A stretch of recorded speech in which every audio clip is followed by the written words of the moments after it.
What's up, party people? We are back for part dos of travel, songwriting, and film. So be sure to click the like button below, hit that notification bell. There's going to be a new episode every single week. So be sure to stay up to date. So let's just get right into it.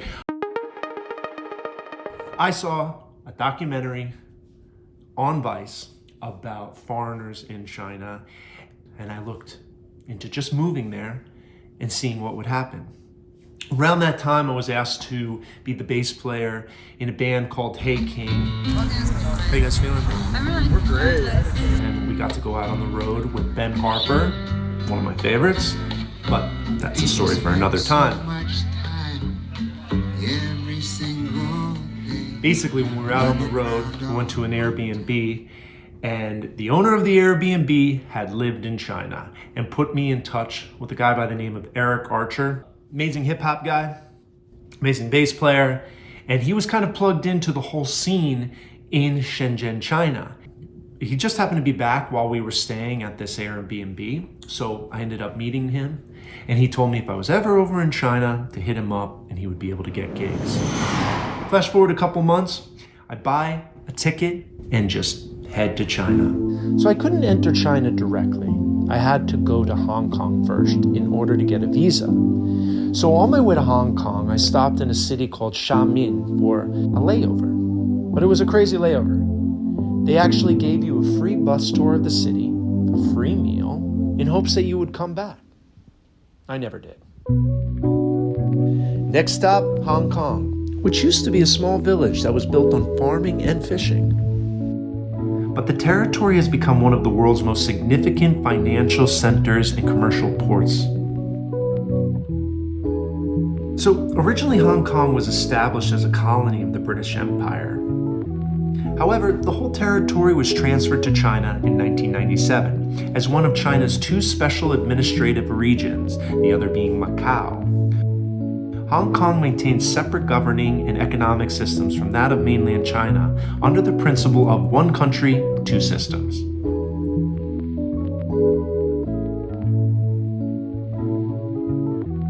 There's nothing like walking a market in an Asian city. There's so much to look at and take in, the smells and sounds, and people, and products that you've never seen.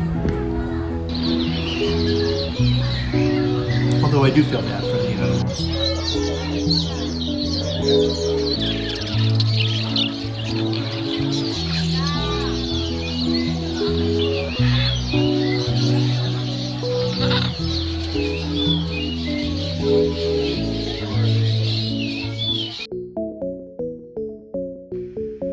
Goldfish are popular in Hong Kong because of feng shui.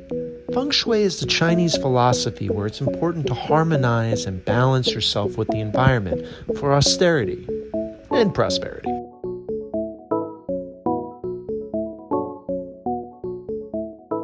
The majority of the population in Hong Kong follow Chinese traditional religions, which include the worship of local gods and ancestors. And in many cases, people avoid declaring their religious affiliation in surveys. Traditional Chinese religions were not encouraged during the British rule over Hong Kong, which strongly favored Christianity. Of course, Christianity still exists in Hong Kong.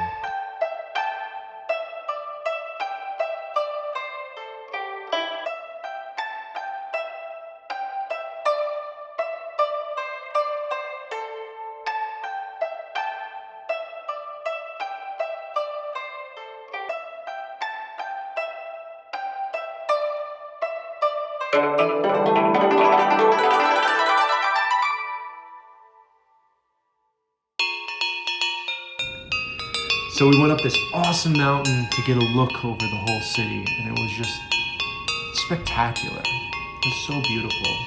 The city has the largest number of skyscrapers in any city in the whole world.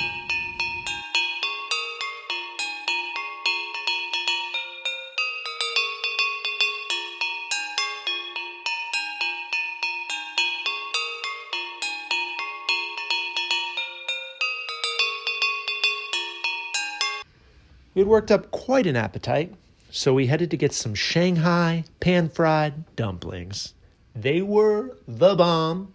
Although, wait for them to cool down because they're filled with a soup and it can burn you quite easily.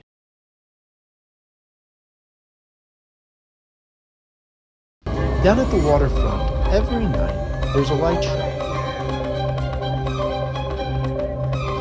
All the buildings are synchronized with each other and there's accompanying music. Very cool spectacle to see.